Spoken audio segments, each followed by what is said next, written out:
Hello, everyone. Thank you for joining today's live webinar. I'm your host, Dr. 𝗘𝐃𝐲𝐻. As you know, this is a little bit unusual time that we do usually our live on Wednesday and Thursday, every week or every other week from our usual channels. But today we have a very special live, and we will continue this live in next 6 months, every Tuesday from 11 to 12 for 45 minutes. And we are doing this live. As you may know, that I joined Accessadvisr as a business development director of business development, and I'm working hand to hand with Rob Trent. So we're going to be introducing Accessadvisr today, and as well as discuss the core motivation of Accessadvisr, why it is necessary, really needed, and the behind of the great cause that Rob has bring forward to attract people and work with disabled people around the world to make it happen. So we have our special guest, Rob Trent. And you probably already know Rob Trent. I knew him for a few months now, working with 𝗘𝘃𝗲𝐻𝐁, and now we become friends, and now we are working together. So, Rob, how are you today? I'm good, thank you. And thank you very much for inviting me onto the webinar, and thank you for the work that you're helping us do with Accessadvisr. Really appreciate it. Thank you, Rob. Because, your project, Accessadvisr, it has a depth, and as well as I was thinking while doing a lot of technological innovation and a lot of other things, that accessibility is core for a disabled person. As myself disabled, and you as well, and many other people engaged with these Accessadvisr initiatives, 90%, majority of them are disabled person. So when we go outside, if you see me normally, you don't feel that I'm disabled, because I used to use a stick, and now I don't use a sticks, because I was in like bullying and all other things. People bullied me. They when they see me, they think that I am a fully workable person. They don't see the internal things and all other disabilities I have. So then I just stop taking my stick. It's hard. It's hard, but it's just I have make my decision to do that. But many other people, if they want to, they can't, because they might need a wheelchair, they might need a stick, or they might need some of the aids that is made for them, tailored to them. And I have experience going to a place in relation with day-to-day activities, shopping, and a lot of other things. Accessibility is not there. And when I see that you're working with a great cause, I couldn't stop me, because I think working with you, we can grow this project to the next levels. So I just wanted to set the scene here. If you could introduce our audience about you and about Accessadvisr, that would be great. Brilliant. Thank you. Thank you for that introduction. Obviously, I'm Rob Trent. I'm in my 60s now, so I've faced accessibility issues for a very long time. Where can I start? I'm a wheelchair user, and that is the aspect of disability which is my lived experience. And it was for that reason that I started Accessadvisr. I understand, that it was set up with regard to sort of a focus on wheelchair users. And as it's sort of developed over the years, I want it to be more inclusive of other disabilities. That's why it's great to have you on board, someone with a disability that isn't so visible and can give me another view and give the business another view of a lived experience, a different perspective of disability, and that's what I want to do. Accessadvisr has been going for quite a long time now, over 10 years. It's sort of bobbled along, and I feel that there's something there. There's still something there. I just haven't got the right business model yet, but I feel there's something there that we can help take this forward. And I think widening it to different disabilities, that's going to be the way forward for us. I'm disabled. I'm very frustrated with accessibility issues over the years. I'll not deny that they've got better, but when I started, it was the kind of thing that drove me, and it drove me mad, and it drove me into setting up the business. I totally agree with you, Rob, because you know, people now, government as well as private organization, they are thinking about accessibility. When I came here in the UK in 2004, it was such a long time ago. I did not have my disabilities, and I did not fail for it. But when I had my brain tumor surgery in 2009, I became partially disabled. And from that time, I felt that we are not right there. We have to work long. But you are working 10 years now, and still we are not there. If I go to local shopping, some of the places they have wheelchairs, some of the places they have parking, but some of the places, if I go to shop, they don't have any accessibility measures. They don't think about disabled people, so they bypass it. And we have to work together to fix those things, because you may say, okay, I'm a maybe if you give an example of superstore, so I don't care about disabled people, this is not for them, but they don't write it properly. Like, okay, this superstore or this place or this shop is not for disabled people, it's not accessible. But what they do, they write, okay, they do equal opportunities, they do accessibilities, they do all of those things, but particularly it's not there. So I wanted to ask you, how can business take practical steps to improve accessibility rather than pen and paper? So first and foremost, let's start with, I think you said that businesses aren't there right now, and I would agree. Businesses will never ever be there as such. It's always going to be a moving feast. There'll be changes, there'll be improvements, there'll be technological developments which make things more accessible. But I would say, far from being there, I would say in the last 10 years, or maybe slightly more, we've actually gone backwards in terms of accessibility. We're seeing that disabled people are occasionally considered less than they were in the past. And your question as to how businesses can improve things like accessibility, I think they need to listen to what disabled people are saying about their business. And that's one reason, well, it's a major reason why I felt Accessadvisr would be such a good thing in today's society.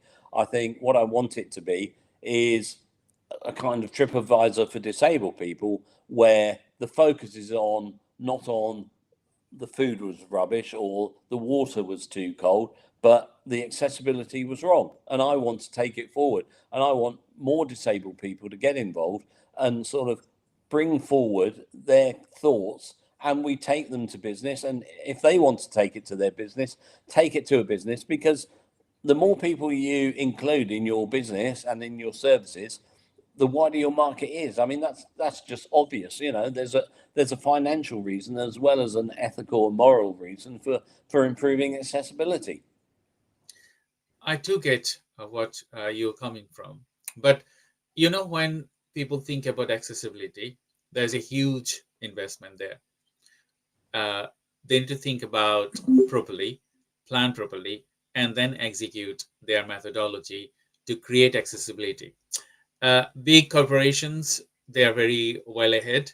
As you talk about TripAdvisor or TV and all other big companies, accessibilities are there. The council, they are prioritizing it. But still, if you think about population, um, they really don't get the core essence of accessibility, because if you have a family members, they are disabled, they understand because they see the living experience day-to-day basis. But some people, if they don't have that experience, they don't feel for it. um, as you know that I do regular programs, webinars and podcast. Last week I had a comment on one of my podcasts. I was talking about accessibility. I was talking about why we need to support disabled people. Someone mentioned me on there. Go to India, Pakistan, or Bangladesh, and you will see how they treat you. And I think, yes, that comment wasn't proper, because I felt myself a person living in the UK, with my soul, and I have the right to stay here and as well as live like other people. And in the contrary, if you think about disabled people, they are the equal to the non-disabled people. Yes, we need some additional supports. We need some additional things that has to be tailored. And you said that businesses, when they think about accessibility, they attract more people, and is equal for everyone. But are we ready? Because you're working for last 10, 15 years, and you're disabled before that. So with the community, having still people are saying this kind of odd words, that, okay, go to your country, like go to your country. This is my country. Yes, I have a second. I didn't born here, but this is my country. So still people are using that kind of bad language. What we need to change?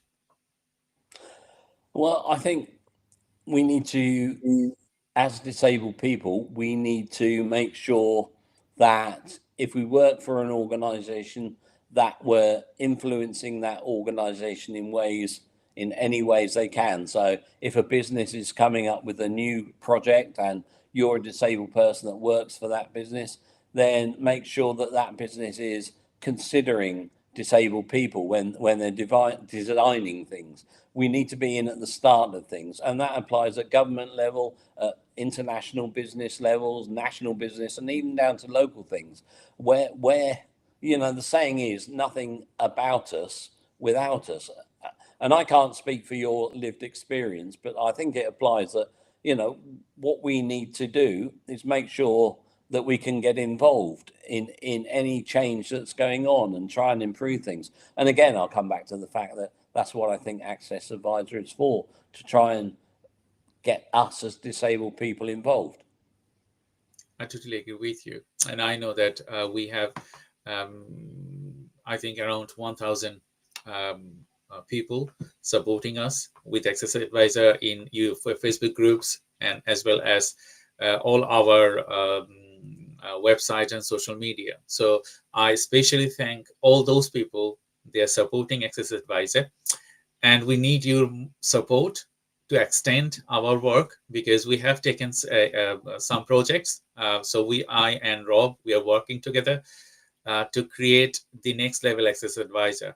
And until we succeed, we will do it, and we will not take rest, because we think that we can create the next level Accessadvisr for disabled people. Like if you wanted to travel any place in the UK, you can find information on Accessadvisr, like the accessibility, food, restaurant, and all other things will be out there. There are lots of tons of information already on Accessadvisr websites.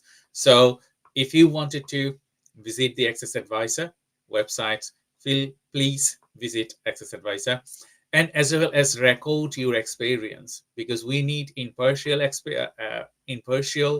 uh, add-ons from you, that okay, you've been to a place and how accessible they are. And then we can ask them like, okay, we know someone, one of our members been to your place, and that place, I think you can improve these facilities to make them more accessible, make them more happy. Because I went, I talked to you last time, I went to Disney, um, Legoland, a couple of in May with my son. As I have accessibility issues, it's difficult for me to go around with normal person. Those are not visible. And I found one critical thing, that if you wanted to hire a wheelchair from them, they charge money. So it's not thing. And some of the things aren't accessible as well. So uh, this kind of experience, if we can get an honest review, we can add them to the Accessadvisr website, and we can also write to the authority of the particular business that, okay, you are doing a great job, you are earning lots of money, that's okay, that's not a problem, but think about accessibility, think about those people, or design something for disabled people they can enjoy. Because most of the ride, I think of the 90%, 80%, 90% of the ride I've been through there, not made for disabled people. So next question: what are the most common mistakes made in public or commercial accessibility design? Okay, I will answer that. I just want to come back to your point, an earlier thing that you raised about 1,000 people on our Facebook group. That's a great number, but it's still really small in the great scheme of things. And if we want to have a successful business that's owned by, run by, and working for disabled people, then we need loads more people to come and join us. And that's what we're here for. I'm not the expert. You're not the expert. We're all experts in our own disability and our own lived experience. So, please come on board and join us. And together we can grow this business and make it something that works for disabled people. Now, I think your question was the big mistakes that businesses make around accessibility. Well, I think the physical aspects of accessibility are important, in terms of, you mentioned Legoland and the rides that are not accessible. I think it's not just the physical act of being there. I think these things start from designing ticketing websites that aren't accessible. So many organizations now, you have to buy tickets online, or if you buy a ticket, you can't buy it as a disabled person with a carer online. You have to go to another ticket office, and they take ages, or the systems are poorly designed so that you can't buy a wheelchair accessible space with your helper. And I'm sure there are issues that other disabled people face, hearing impaired, or vision impaired people with disabilities that face issues with the websites. They're not clear, they're not easy to read, they don't scroll well, the text is the wrong contrast. I don't know all of these issues. I'm only an expert in my own particular place. So, come along, share your disability and your issues with us, and we can put right those businesses and hopefully help them. We're not there to just criticize for the sake of it. We're there to make constructive comments and provide useful feedback. So many mistakes that organizations make, I think, can be put right with user involvement. I Did I totally answer your question properly? Yes, I totally agree with you. Because I know there are disabled designers. I know there are brilliant disabled people, architect, artists, software developers, and many other characteristics. You can name them in every dimension and domains. But when people, they are thinking about disability, either you need to know or have experience working with disabled, or you are disabled. This, if you don't have these two things, you can't design a proper place for them. I have sensory impairment. I cannot go to a loud place because if I go to a loud place, I am deaf and I have short vision. So if I'm designing something for a uh, impairment, I would consider like, okay, this could happen to them. So when they are designing such things, it has to be like longitudinal research. Like, okay, if you are thinking designing a place, you need to think all those characteristics who can come here. I understand it's a lengthy process and expensive process, but you can tailor things. Maybe this is suitable for these 5 domains, not everyone. So then we know that yes, this is not for me. It's That's clearly defined. absolutely, and I agree with you that nothing will ever be fully accessible to everyone. There will Mhm. always be things that that I can't do, whether I'd like it or not. The cost of making something accessible would be prohibitive for that organisation.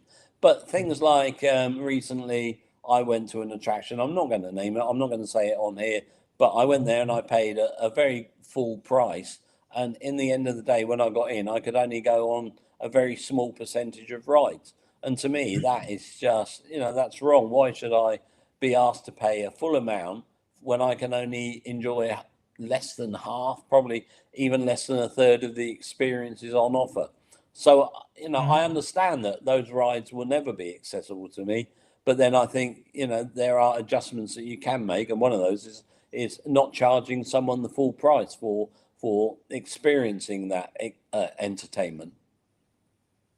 That's a great suggestion, Rob. So thank you everyone for joining today's live webinar. I hope you're enjoying our talk. And if you have any question, feel free to ask us through the comment box. I know that we had a little bit time to preparing this webinar.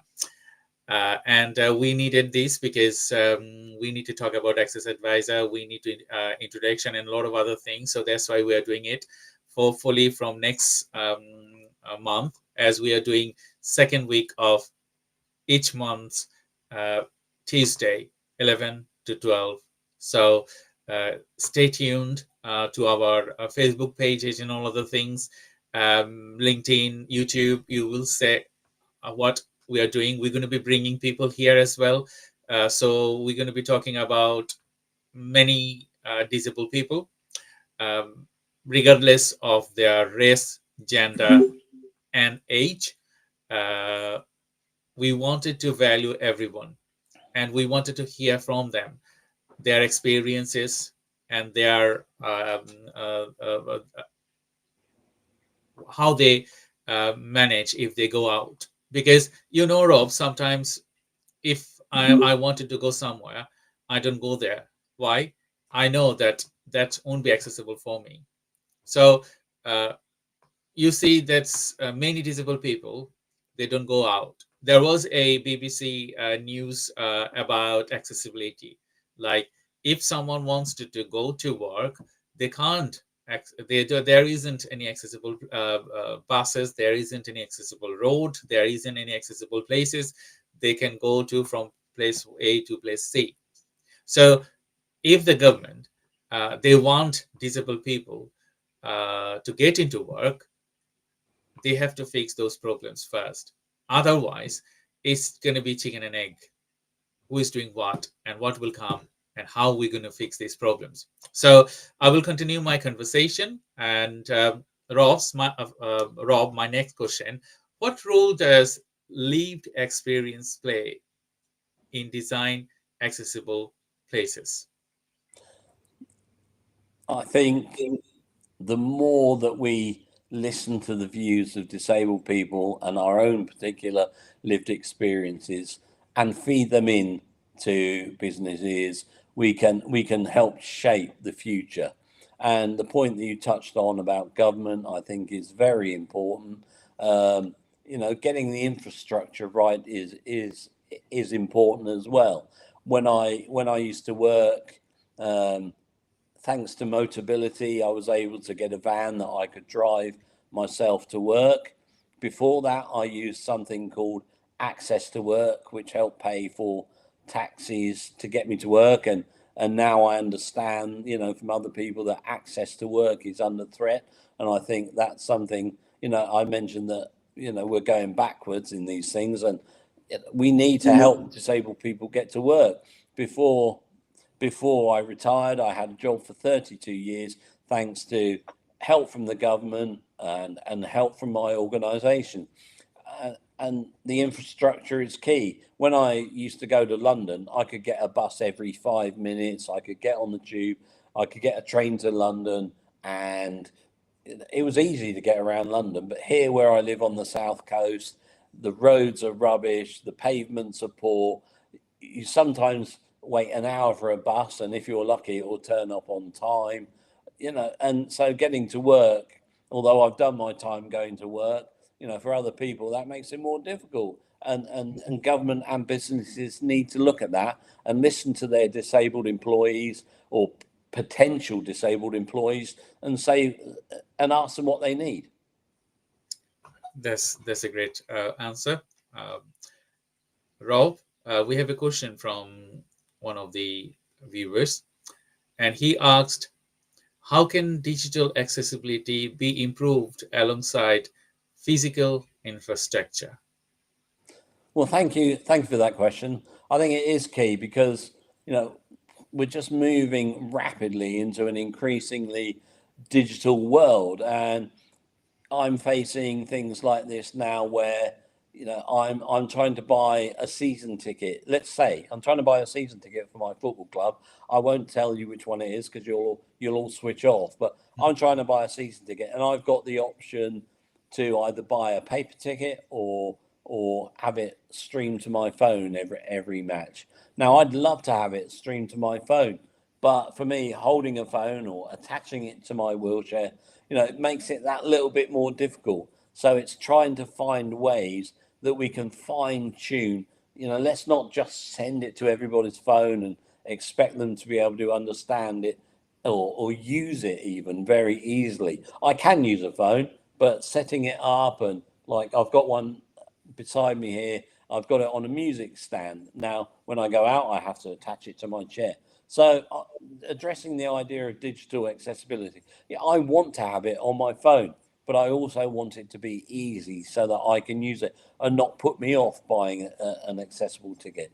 And again, that's about inclusion. And again, going back to the design, I think it's getting disabled people into the digital accessibility design world. They may not be programmers, they may not be system analysts or whatever they're called today, or geospatial engineers, but let's get disabled people involved, because what they are is experts, and what we are experts in disabled people.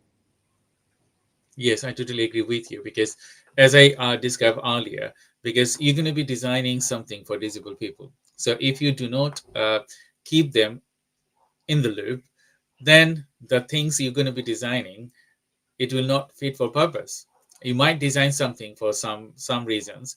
They might fit for purpose for other people's. I know you cannot tailor your methodology to fit every disabled people. That's not possible, and that you cannot build something like that. But if you consider the majority of the people, like or maybe few people, like we have made it accessible for this genre, wheelchair user probably, or maybe people they have like vision impairment, or maybe people they have hearing impairment. So if you consider these three domains, you will cover many people, isn't it? So when you're designing something, include them to the loop, ask them what they want, and then the design features going to be improved in relation with accessibility alongside with digital and physical one.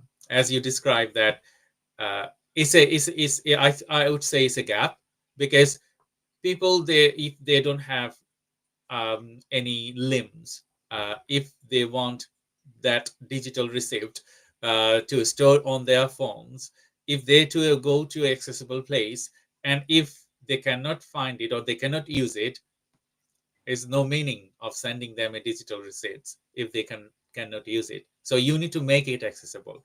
AI is there. uh, you can do voice search, or you can do image recognition. You don't need to send anything. If you go somewhere, the system will recognize by your image. Full accessibility. You don't need to talk.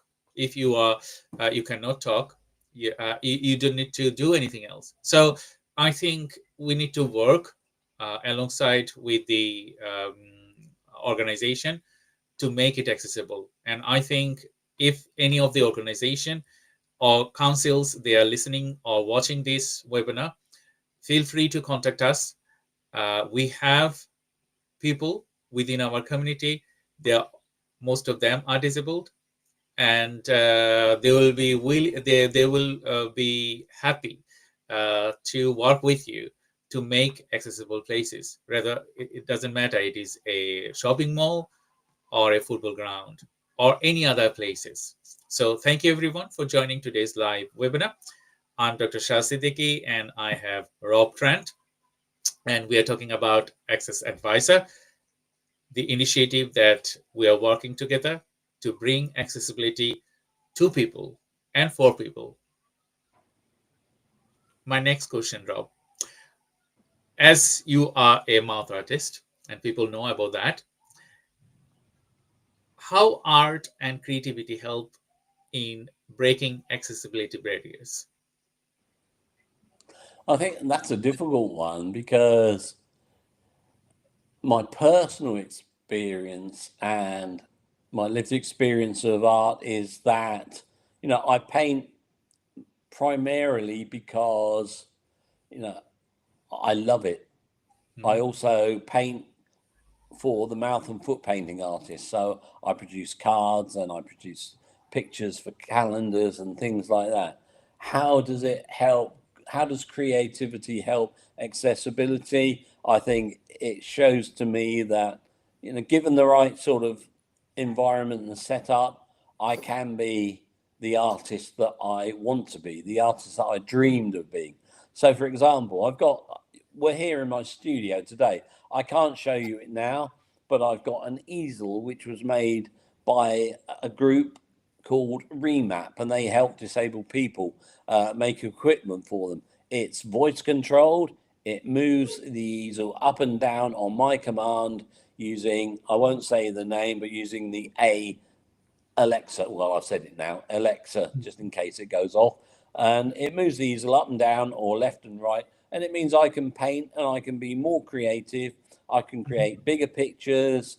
I also, in my studio, I've got a voice controlled speaker, which means I can listen to music when I want. But how does art help? Well, I hope that it shows that when I show my art on Instagram or on YouTube or on Facebook, that art is helping me be accessible in the art world, that I'm creating work that is just as good as anyone else. And I hope that it shows non-disabled people, especially, that disabled people, given the right environment, can create beautiful art. I'm not saying my art's beautiful, but I'm sure there are other disabled people out there that do create beautiful art. Thank you, Rob. And we have our second guest now. We are nearly end of our session, so thank you very much, Deborah, for joining today's live webinar. We are talking about accessibility. We're talking about how we can make accessible places. So I wanted to drag you to the conversation and wanted to ask you a questions regarding accessibility.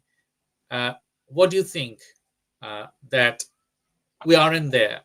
What's the main constraint, like keeping us um, separate from the mainstream and disabled people? Sorry, I didn't quite hear that. Oh, so I'm asking that what is the main difficulties for getting accessible places? Well, for me, it's mostly physical. In what way? Well, just some places aren't wheelchair accessible. Do you Or they find? say they are. They say they've got little steps. To me, be accessible. I've got to be able to manage on my own. And I think that's one of the founding reasons why, you know, I started Accessadvisr. It was exactly using that excuse that businesses get. They'll say, "Yeah, it's accessible. We've just got a tiny step," and Yeah. they don't realize, you know, how a wheelchair needs Operates. and a big step is no good at all for a powered wheelchair. They just assume you've got help. But to me, is to be independent needs to be fully accessible. Yeah. So in relation to that, Deborah, I just wanted to ask you, the knowledge is there, but the people they are creating the accessible places, they are not enough knowledgeable. Shall we say that? Because as Rob, you described that, yes, we are accessible, but we have a little bit of thing that is not accessible. But that makes your life worse because you cannot, with a wheelchair, you cannot cross that barrier. But also, it makes you feel, if it's not fully accessible, it doesn't make you feel welcome. Makes you feel like they don't really want you there. Yeah, and again, if I can just sort of butt in, I think you've touched on another very good point for Accessadvisr, whereby when people can rate a place on our website, they can rate it in terms of ease of access, but they can also give a rating on staff helpfulness, because you know, sometimes you can have a quite inaccessible place and the staff will be wonderful and really helpful and make the experience quite wonderful. On the other hand, sometimes you could have a place that is very accessible and the staff or whoever work there just, you know, are not helpful at all. So I think that's another very good point you raise. Thank you, Rob. I found a lot of it about making people aware. They just don't realise. And sometimes they need to make little adjustments. Yeah, and I'm sorry I didn't get the link to you earlier, but you're just touching on things that, you know, we did say earlier that people don't realise, and the way to get people to realise is to involve disabled people in the design of these things. Yeah, I couldn't join earlier. Sorry. No, that's okay. No, that's okay. So I wanted to ask you, Deborah, if you could introduce yourself, your disability, and what really you want for the places from any business in relation with accessibility, that the disability you have.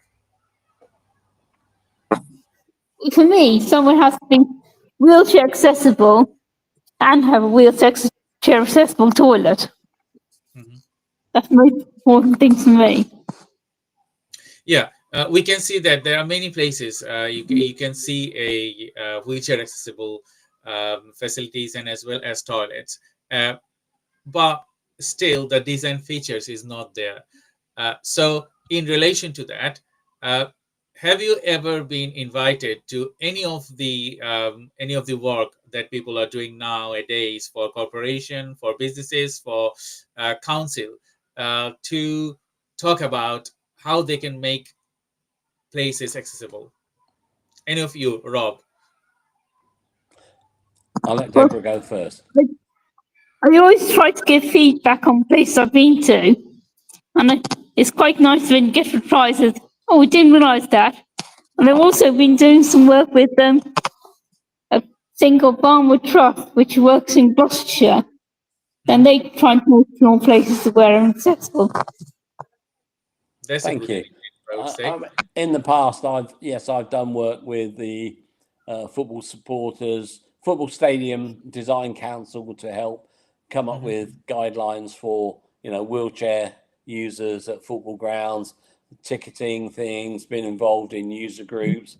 When I worked for my organisation, I did a little bit of work there on the equality and focus group at the football club that I support. I've also previously been a member of the equality and inclusion group. So, you know, there are things that I try and do, because it's easy to just say how you want change, but it's better to get involved and try and, as Deborah said, get in there and work with them to improve. Telling them they're rubbish won't get you any changes at all.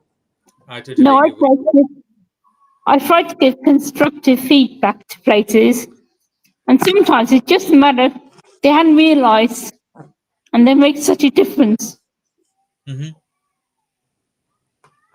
I totally agree with you, Deborah and Rob, because critical analysis and as well as constructive feedback is crucial for changing the settings we have now.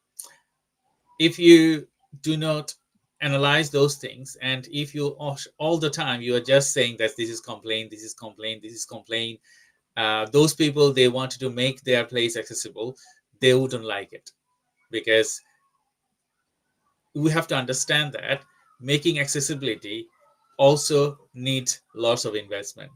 Some people, they might not have that funding, and if the government or local council, they don't help, some of the places they cannot do it. Even if you think of a grocery shop around the corner, can they make it accessible? Maybe they can give wheelchair access, wheelchair people can go over there, but mostly I have seen there it's not accessible because they don't have funding, and they cannot invest that much funding for accessibility.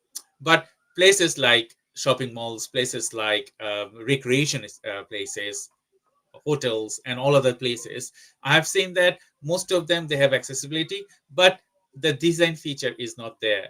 They think about, okay, you need to go to the second floor. There isn't an accessible place to go to the second floor. They only have stairs. So a wheelchair user can go to the second floor. And that we need to understand that some of the places they can't. But if places they are utilizing resources like or people like Deborah, you, me, and any other people, and talk to us, they might solve problem for some of us, and that would be great add-on, isn't it? Yeah. I think that, yeah. Okay, so we are nearly end of our session. Rob, I have just last question to ask, and both of you, what advice would you give to someone with a disability who wants to become a consultant or advisor for Accessadvisr or advocate for accessibility? What advice would I give? Firstly, you know, you understand your disability better than I do, better than anyone else does. So we at Accessadvisr would welcome your input. Get in touch with us. That's what I would advise. We want to create a business for all disabled people, where disabled people work for Accessadvisr, where disabled people are, you know, give us feedback on accessibility and give us feedback on our own performance. Are we meeting as a company the needs of disabled people? What could we do to improve? I'm really grateful to Deborah for coming along today, because it shows that, you know, someone out there, Deborah, is interested in what we're trying to do, and hopefully in future we'll get more people to come along. But that's my advice. Get in touch with us. If you want to help us, let us know what you can do, how you can do it, what restrictions there are on you doing it, and we'll see if we can help you. But please just get in touch and, you know, see what we can do together. Thank you, Rob. So my same question to Deborah. What advice would you give it to the young people? They wanted to become an advocate of disability. Well, it's just more people that get together, more voices together make more of a difference. Then everyone's needs different. So the more people that can get involved, the better. More chance you've got of changing things. Yeah, that's great. Power in numbers. Yeah. I agree. Thank you very much. That's very useful. So thank you, Deborah, and thank you, Rob. You're It welcome. was a great pleasure talking to you both. And I think our next month live, we will bring someone to talk about accessibility and talk about Accessadvisr. Together, we are very strong. Alone, we are none. So we need to work together to rise above the everything that we would do, because stronger, more strong we be, more facilities we can create for future generations. So thank you everyone for joining today's Thank live you. webinar. And Thank we you. will thank you, Rob, and thank you, Deborah. And I and Rob will welcome you all our next month, second week, Tuesday, live webinar again. And until then, stay tuned. Please like our YouTube channels. We have Accessadvisr YouTube channels. We have a Facebook group. We have LinkedIn pages. So we are everywhere. So if you wanted to support us, you can support us through our social channels. So until next episode, thank you very much and bye-bye. Bye, everyone. Okay. Thank you. Bye. Thank you. Bye.